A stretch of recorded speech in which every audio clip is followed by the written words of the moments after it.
Di senangmu menjumpai kami yang megah setinggi langit membentang doa terang dan benamkan riuh.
Mengartikan apa ya?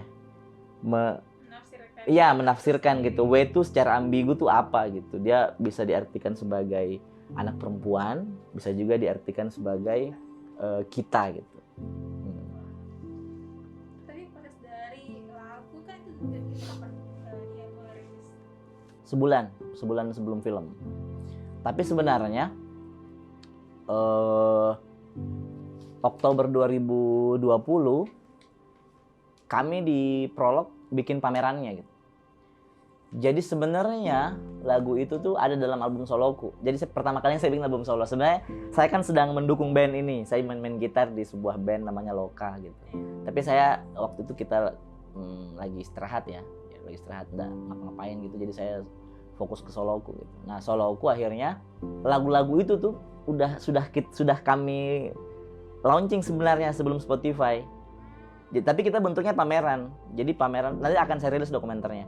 Jadi orang datang ke Prolog mendengar lagu W dengan lagu-lagu lainnya tuh melalui instalasi visual. Kita bikin instalasi, orang tuh berdiri, ada kain liriknya di situ, terus dia dengar sendiri gitu. Terus ya, dan waktu itu memang banyak sekali yang orang setelah yang kami tidak kenal ya datang ke sini. Punya ya? Iya, karena tidak follow Prolog mungkin. jadi dia banyak kan itu lagu terakhir di instalasi. Jadi setelah melewati 5 instalasi, dia instalasi terakhir itu banyak yang kayak, "Kak, rilis lagunya yang itu gitu. Rilis Ki, jangan cuma di sini didengar gitu." Ada yang nangis, ada yang DM kayak saya ini beneran ini. Ada yang DM "Kak, saya terapi setahun dengan psikiaterku, saya tidak dapat apa-apa. Tapi magicnya lagu ini, saya dengar berapa menit, saya bisa memuntahkan semua masalahku gitu."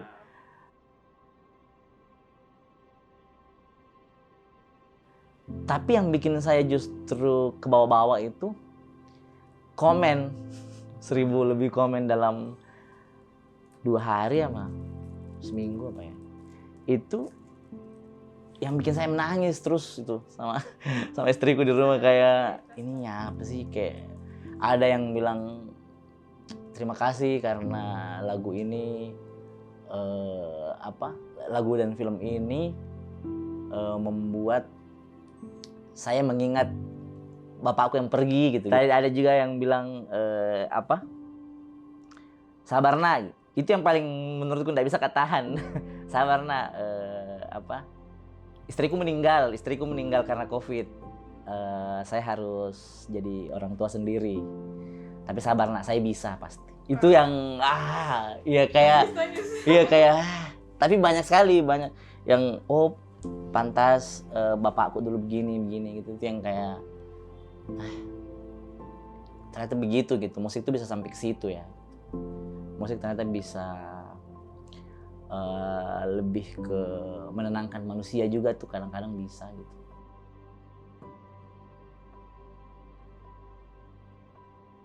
Nah, karena saya tadi pemusik film, pemeran musik film, jadi saya punya beberapa teman yang aktif di film lah, pembuat film, sutradara, produser gitu. Sampai di suatu waktu saya lagi kerja dengan temanku namanya Aco Tentri, sutradara.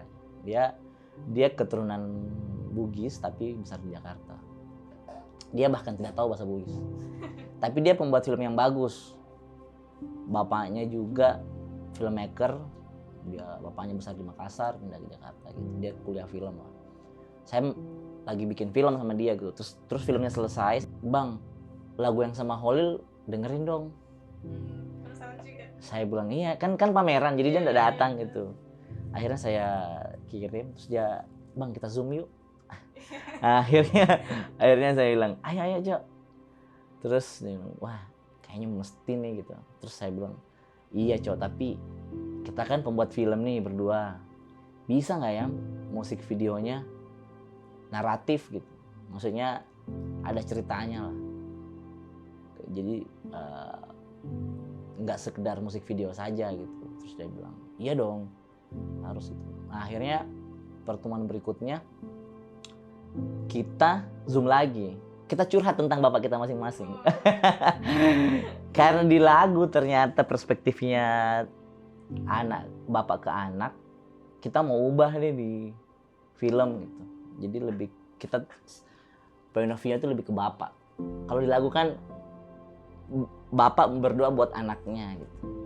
Kalau di film ini maksudnya betul-betul kayak ke anak gitu, di matamu segala macam gitu. Kami menunggumu gitu-gitulah, tentang anak lah ya. Semua point of view kita tuh ke anak gitu. Kalau di film ini kita justru ke bapaknya gitu.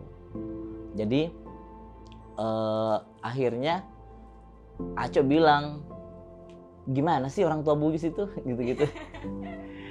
Dia juga merasakan hal yang sama dengan saya. Kita tuh tumbuh di bapak yang agak gengsi untuk mengapresiasi gitu. Kita berdua sama lah. Bapakku orang Bone, bapaknya orang Sopeng, dan menurutku juga orang lain tuh iya ya. Jadi kayak, "Oh begitu bapakmu ya?" Saya jawab, "Ih, bapakku juga begitu." Gitu kayak kita dapat penghargaan, kita ditepuk tangan, itu dia tidak tepuk tangan. Terus kalau kalau pulang, saya dulu kuliah di Bandung, kalau pulang datang kok gitu. Udah kayak mamaku yang nah ya gitu-gitu kayak gitu. Terus telepon tuh jarang lah. Dia kayak dia tuh selalu menyimpan perasaan lain gitu, yang lain ya. Kita menunjukkan emosinya. Dia sulit di situ. Dia tidak mau punya ruang untuk rapuh gitu di depan kita. Akhirnya ternyata kita sama. Dan kita pikir cuman kita. Ternyata di komen YouTube banyak aja dari Medan juga begitu. Oh, berarti bisa dibilang cowok mungkin ya. Kalau kita bicara genre itu, laki-laki mungkin memang selalu menyembunyikan sisi-sisi rapuhnya gitu. Nah, apalagi ketika punya anak gitu. Akhirnya karena kesamaan itu, akhirnya Aco bikin cerita gitu. Dan dia setelah Zoom yang kedua itu, saya pulang ke Bone, Lebaran kalau nggak salah. Terus dia bilang ke saya, "Bang, saya udah bikin storyboardnya." Dia udah gambar itu kayak komik-komik gitu. Dia ada anak yang lulus sekolah gitu. Saya cuma bilang, "Cok, dia mesti ada satu titik rapuh gitu." Dia bilang, "Ada, Bang." Dan saya, "Oh ya." Zoom berikutnya dia cerita lagi, dia bilang, dia ada momen dimana dia harus sendiri dan di situ tempatnya rapuh gitu. Bisa di mobil. Iya gitu. Jadi saya bilang kayak bagaimana, dia cerita dan wah ini sih kacau. Saya bilang jadi akhirnya kita organize lah.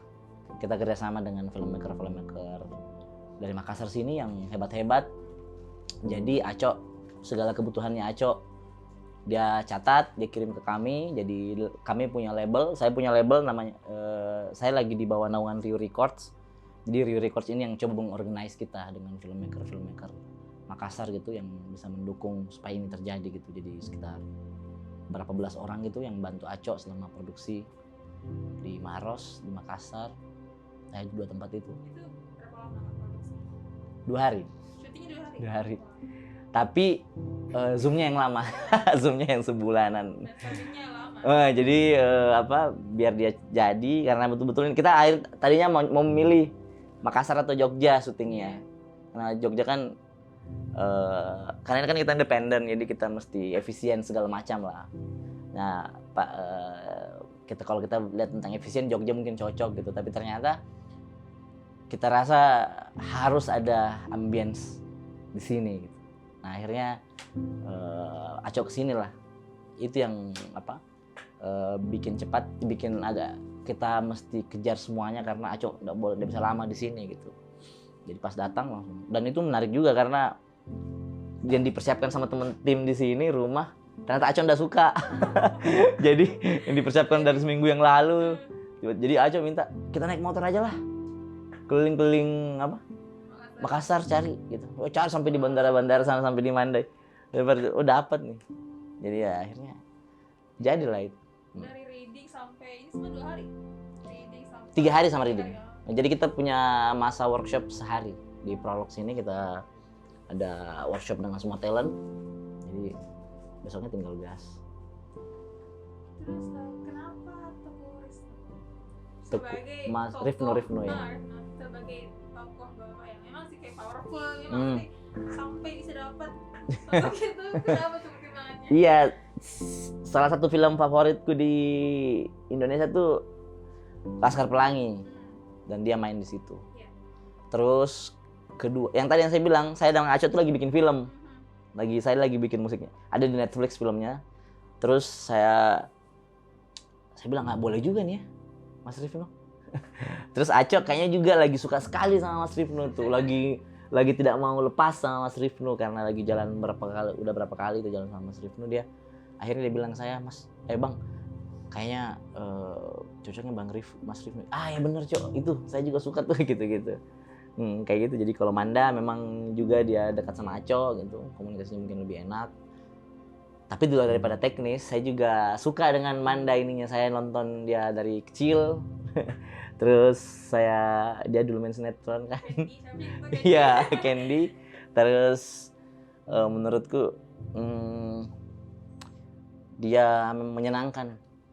Dilihatnya menyenangkan gitu. Kayak gitu. Jadi dan kebetulan Manda juga suka sekali dengan Gigi dan Holil Efek Rumah Kaca, jadi dia mau ke Makassar. Berarti sekarang Kak bilang apakah film itu sudah mencapai tujuan yang di awal kita impikan sekarang ini? Pastinya kalau di labelku belum tercapai karena labelku berharap 1 juta viewer. Tapi karena itu labelku. Kalau harapan saya pribadi sebagai pembuatnya, saya cukup inilah. Kayak kalian datang gini udah bagus lah mengapresiasi gitu. Sudah cukup sekali nih. Kalau di labelku dia masih punya banyak harapan yang lain. Dan kalau saya sudah cukup puas lah. Bikin sama Holil, sama Gigi, kerjasama dengan banyak orang, diapresiasi sama banyak media nasional itu cukup lah.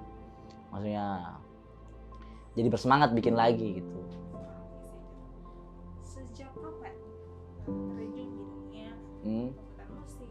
Apakah memang dari dulu atau suka musik terus kuliah di situ atau bagaimana? Nah di situ masalahnya karena saya dikenalkan musik SD sama bapakku juga. Dia suka musik, tapi dia punya studio dan om-omku selalu datang. omku yang keren-keren yang pakai dompet-dompet inilah, tatoan lah gitu, ada yang kayak iya kayak wih, ada di manusia begini gitu. Waktu kecil tuh kayak ih, wah ada bentuk-bentuk kayak gini gitu. Akhirnya kayak unik di banyak orang gitu yang muncul di rumah gitu, main musik, bawa gitar, bawa apa, namanya saya merasa kayaknya itu deh gitu. Nah akhirnya sejak SMP saya belajar musik, SMA saya les lah segala macam Di sini atau di Makassar? di sini. Di sini. SMP SMA di sini, cuman kuliah baru saya ke Bandung. Saya kuliah musik di Bandung memang. Jadi saya merasa nggak tahu bikin apa-apa lagi kalau bukan musik. Jadi musik saja lah gitu. Nah akhirnya, pertemuan pertama aku dengan musik tuh sangat membekas, sulit untuk. Seandainya musik itu manusia, saya tuh berutang budi banyak sama dia. Saya dibantu banyak sama musik. Jadi bisa punya banyak teman, bisa punya banyak bahan bicara, bisa bikin istriku jatuh cinta, Aduh. bisa bikin, iya maksudnya saya tuh ditolong sekali sama musik gitu, bisa berjalan jauh lah dalam hidupku. Sekarang sih berpikir bagaimana musik bisa jadi kebaikan lah. Jadi pertemuan pertama aku tuh di masa kecilku itu tidak bisa hilang. Akhirnya saya coba belajar gitu, karena saya merasa di musik juga kalau tidak punya skill juga susah ya untuk bertahan gitu. Udah usah bersaing lah, bertahan aja lah. Akhirnya saya sekolah ya, dan di umur 20 lebih lah gitu, orang tua aku malah justru tidak suka saya main musik. Dia pernah bilang menyesal gitu kasih kenal saya dengan musik. Harusnya iya, karena saya dibesarkan di keluarga apa ya, birokrat mungkin, dan politik. Jadi saya kayaknya orang tua aku tuh selalu merasa kesuksesan itu begitu bentuknya, mungkin ya, atau mungkin sebenarnya dia mengapresiasi saya, cuma dia tidak pernah bilang. Nah iya, jadi tapi kan saya tetap di situ. Jadi karena saya merasa tidak bisa kemana-mana gitu, dan saya merasa musik tuh pun ada yang bisa saya tinggalkan di hidupku nanti, ya karya-karyaku di musik gitu bisa lebih baik. Sebagai musisi indie mungkin, apa yang paling the biggest struggle, sesuatu yang paling susah untuk dilakukan? Sebenarnya kalau kita bermusik itu kan dia bicara dua hal. Kita bicara dia sebagai produk atau bicara sebagai karya gitu. Kalau bicara sebagai karya dia lempeng saja gitu. Dia kemanapun dia mau berjalan seperti air lah, kalau dia bicara tentang karya ya. Tapi kalau kita bicara musik sebagai produk, sangat banyak strugglingnya. Karena kita mesti menjemput pasar, kita mesti, belum lagi kita dari Makassar, independen dan dari Makassar, kita harus menerima kenyataan sentralisasi industri musik di Jakarta gitu. Dan artinya bukan berarti halangan ya, tapi itu strugglingnya tuh lebih ini, karena lebih berapa kali lipat lah dibanding orang yang tinggal di Jawa gitu. Itu kalau kita bicara produk ya, karena memang produk tuh, musik sebagai produk tuh terlalu kompleks. Makanya kita masuk label, supaya label yang mengurusi. Tapi kalau kita bicara sebagai karya ya itu antara seniman dan karyanya. Jadi strugglingnya menurutku ya kalau kita bahas dia sebagai produk. Karena kan banyak mungkin Kak Juang punya pesan untuk orang-orang yang lagi mau nih. Masalahnya saya juga tidak terekspos. Saya bayangkan itu anakku pun, itu cita-citanya mau jadi apa? Mau jadi artis craft, artis apa itu? Artis yang tidak famous seperti papa juga. Dia tahu papanya tidak papanya tidak famous. Tidak terkenal. jadi menarik juga sebenarnya. Jadi maksudku saya juga nggak pernah nyangka sih laguku tuh kemana-mana. Maksudnya bukan nggak pernah nyangka sih. Bukan nggak pernah nyangka dalam artian kayak wow gitu, bukan. Nggak pernah nyangka dalam artian kayak oh di sini Kak lagi gitu. Oh begini lagi orang sama saya gitu. Itu natural Ji. Saya nggak pernah berpikir musikku akan didengar secara karya ya. Saya nggak pernah lihat musikku dapat spotlight banyak, karena saya tahu saya bikin itu dengan hati yang tulus, dengan betul-betul dengan pikiranku gitu, bukan dengan pesanan gitu. Jadi saya tidak pernah mengira-ngira kemana gitu ya gitu. Jadi kalau ditanya pesan apa untuk teman-teman, menurutku perlu dibagi saja musik sebagai karya sebagai produk. Kalau karya urusanmu dengan musikmu, tapi perlu ada orang atau kayak kalian konten kreator yang membantu mengamplifikasi musik sebagai produk gitu, biar dia dibawa lebih jauh gitu. Jadi pesanku ke teman-teman ya cari orang yang bisa diajak kolaborasi, mau itu label, mau itu konten kreator, mau itu agensi, bebas, yang penting ada yang bisa mengamplify gitu menurutku. Itu sih.